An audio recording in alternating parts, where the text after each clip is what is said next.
Alright, so my garage is a complete disaster. I've been wanting to clean it, and I'm sick of freezing my ass off out here.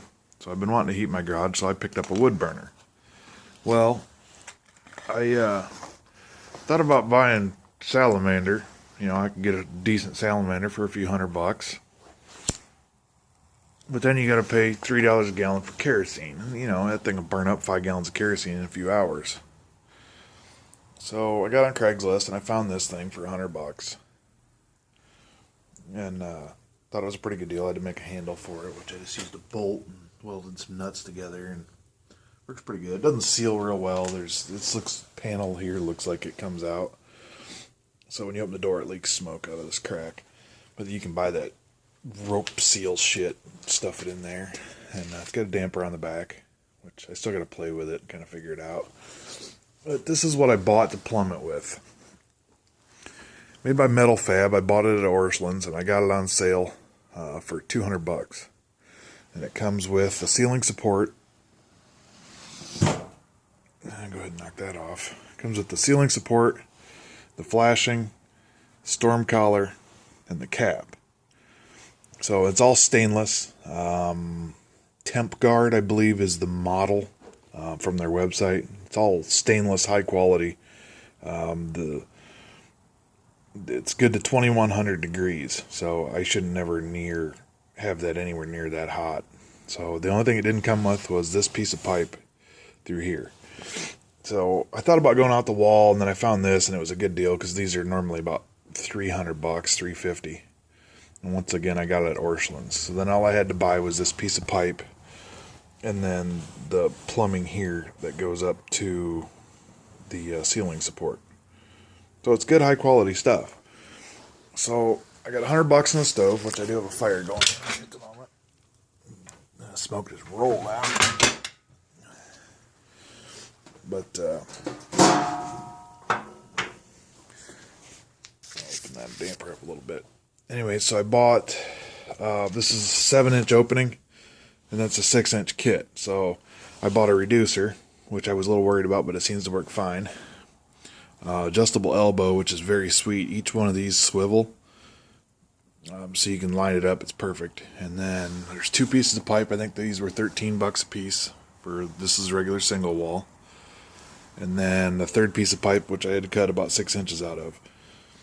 And that all goes up into the chimney support, and it's all screwed together, which goes up, and I had to buy that piece of pipe right there. That was $160 just for that double wall piece of pipe, the chrome stainless piece right here.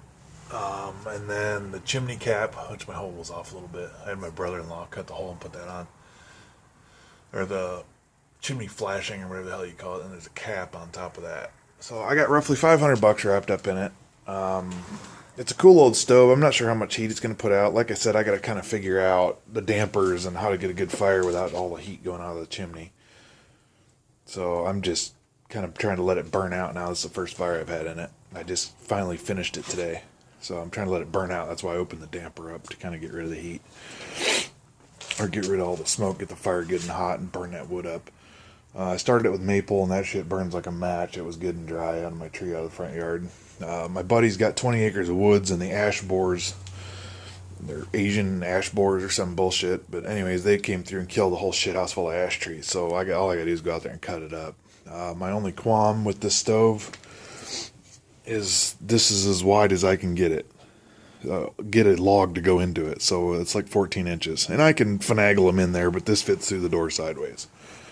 So, and the wood that I have out back that I burn in the fire pit's a lot longer, so I'd either have to fire up the saw and cut some of that stuff down, or go out to my buddy's and pick up a truckload of wood, but the tranny's out of my truck, so I don't really want to load a bunch of that shit in the back of my Tahoe, which I will, but so it's a pretty cool old stove. Now that I got a little heat out here, I'll get a fan behind it, get a good roaring fire in here, damp it down, and get the stove good and hot.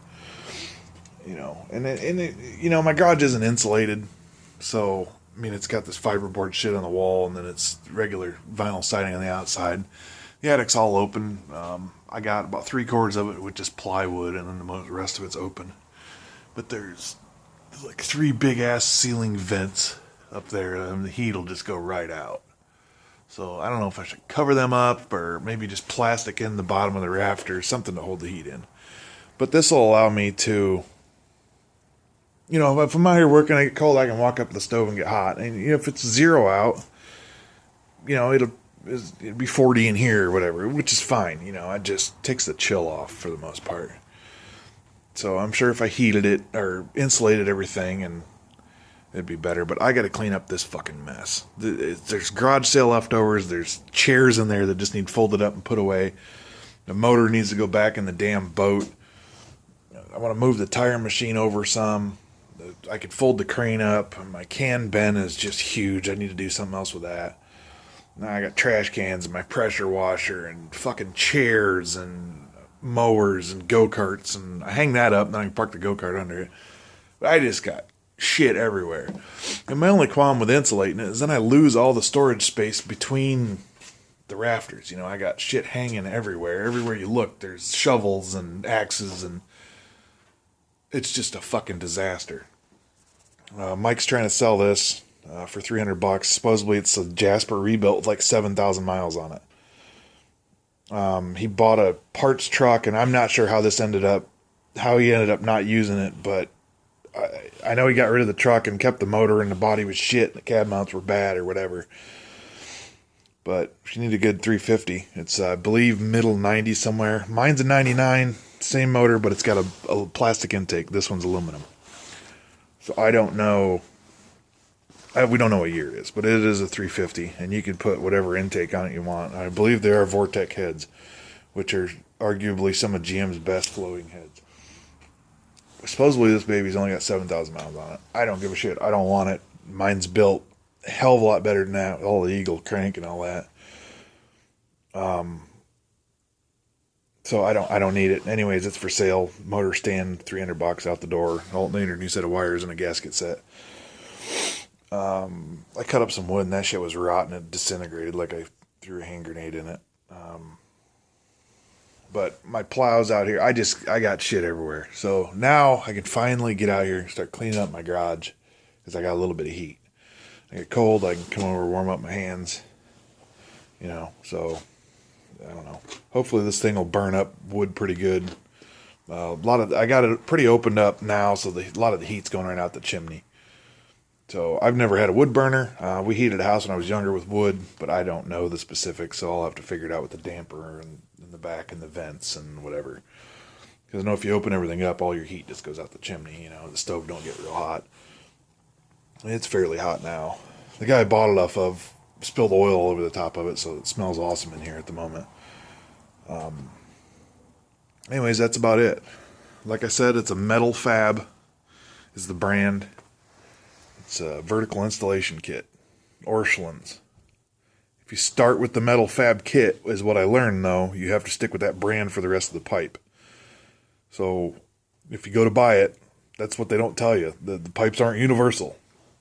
You go with Duraflame, you got to use the Duraflame pipe. And the pipe is the expensive part.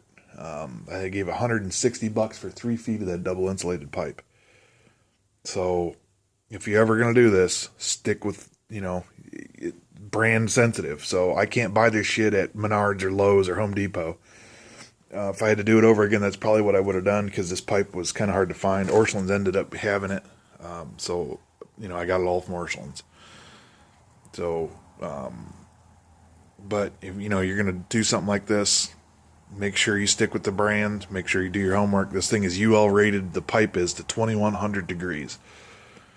So, I'll never have that hot. I just reached up there and put my hand on that pipe at the top of that, and it was cool. Completely cool to the touch. So it wasn't even warm. This box here, the chimney support box, completely cool to the touch. And this pipe is hot as hell. So, and that's completely cool to touch. It's just barely warm. So it's good quality stuff. Do it right. Don't half-ass it. This thing only adds $35 a year to my homeowner's insurance. So my Allstate is through what my homeowners is through. So it's a pretty good deal. I like it. I just got to figure it out. But I now have heat in my garage. Thank God. Thank you, Metal-fab. Have a good day, y'all.